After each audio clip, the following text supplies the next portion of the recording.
All right. We had really good meetings. I mean, obviously it was an opportunity to talk to our allies on the G7 and outline the perspective of what we have going on with Iran in particular. We talked about a lot of things, but obviously in the Iran operation.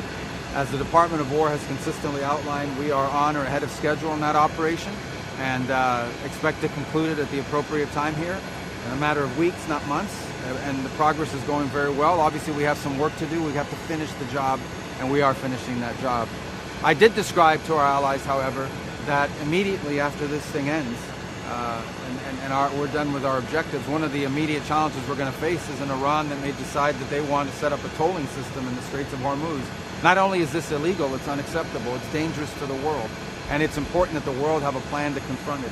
The United States is prepared to be a part of that plan. We don't have to lead that plan, but we're happy to be a part of it. But these countries have a lot at stake, not just the G7 countries, but countries in Asia and all over the world have a lot at stake and should contribute greatly to that effort to ensure that neither the Straits of Hormuz or frankly any international waterways should ever be something that's controlled or tolled by a nation state or by a terroristic government like the one that exists in Iran today in that radical clerical regime.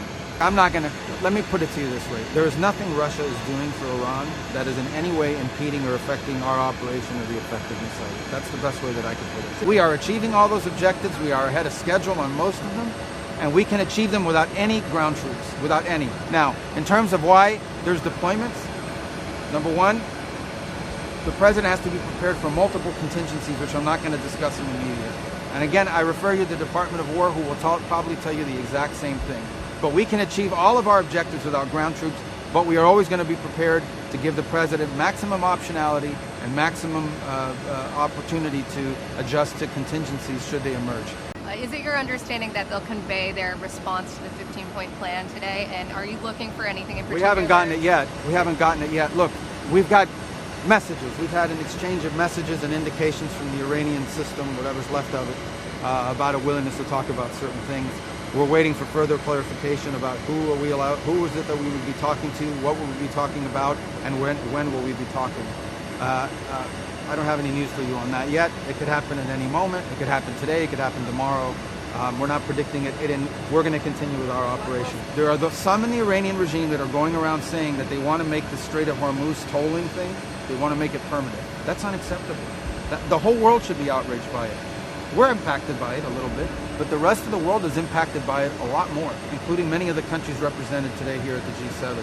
And so if those countries are deeply impacted by it, all we've said is, you guys need to do something about it. We'll help you, but you guys are going to need to be ready to do something about it. Because when this conflict and when this operation ends, if the Iranians decide, well, now we control the Straits of Hormuz, and you can only go through here if you pay us, and if we allow you to, that's not only is it illegal under international law and maritime law, it's unacceptable.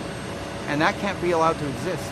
And so what we've said is that the countries that are most impacted by that should be willing to do something about it, and we'll help them.